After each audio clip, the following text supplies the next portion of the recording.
निंदा कुणी वंदा, भ्रष्टाचार करणे हा आमचा धंदा, असं जसं ब्रीद असतो तसं काम करण्याची पद्धती आज सावंतवाडी नगरपालिकेच्या माध्यमातून सुरू आहे।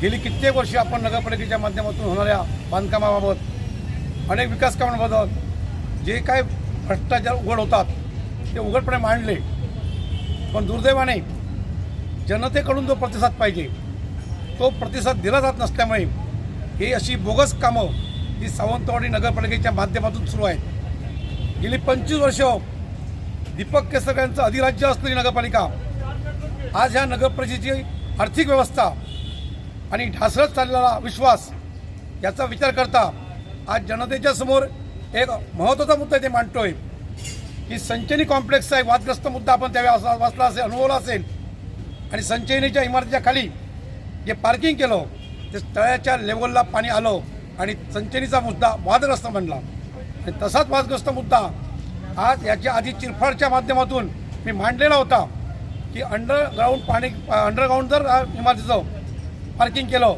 ही संत गाडगे बाबा मंडई मांडून इथे व्यापारी कॉम्प्लेक्स उभारलं जातं आहे, परंतु संचयनीच्या बाबतीत जे घडलं ते इथे घडणार याची कल्पना आधी देऊन देखील आत्ता या ठिकाणी तळ्याच्या लेवलला इथे पाणी आलेलं आहे। ही संत गाडगे बाबा मंडईची इमारतीचं बांधकाम सुरू आहे आणि त्याच्या पायाला आत्ता हा महिना एप्रिल सुरू होत आहे आणि एप्रिल महिन्यात जर एवढ्या मोठ्या प्रमाणात पाणी असेल तर त्याची पावसाळ्यात काय अवस्था असेल याचा विचार करण्याची वेळ आहे। सावंतवाडीवर तुम्ही जोपर्यंत जागे होत नाही तोपर्यंत अशा समस्येला तुम्हाला तोंड द्यावं लागणार आहे। हे सावंतवाडीचं मार्केट आहे, या मार्केटमध्ये लहान मुलांपासून विद्यार्थ्यांपासून आज जाणकार वयोवृद्ध माणसं येणार आहेत आणि ह्या पाण्याचा त्रास, या पार्किंगमध्ये येणाऱ्या पाण्याचा त्रास हा सावंतवाडीतल्या शहरातल्या प्रत्येक नागरिकाला हे भोगावं लागणार आहे। हे यांचं पाप आहे। आम्ही बोलल्यानंतर आमच्याबद्दल गैरसमज पसरवू नये। एक टीम आहे त्यांची प्रसिद्धी माध्यमांची, त्या टीमला सोडलेलंच आहे सुनील पेडणेकर बदनाम करा, परंतु ह्या गंभीर प्रश्नाकडे आज या ठिकाणी आपण पत्रकार आलात, तुमचं मी अभिनंदन करतो, आभारही मानतो, कारण कोणतरी पत्रकार आहेत जे अशा विषयाला आहे। इथे सुनील पेडणेकर महत्त्वाचा नाही, इथे आम जनता महत्त्वाची नाही, इथे प्रश्न आहे तो गंभीर प्रश्न आहे।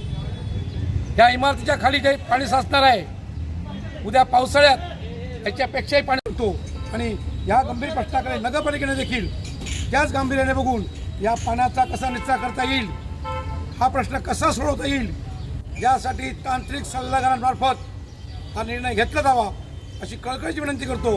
आणि जर का या गंभीर प्रश्नापासून कोणाचा मृत्यू झाला, जीवितहानी झाली, वित्तहानी झाली, त्याला मात्र दीपक केसरकर सहित त्यांच्यासोबत काम करणारे प्रशासनातले सगळे अधिकारी कारणीभूत असतील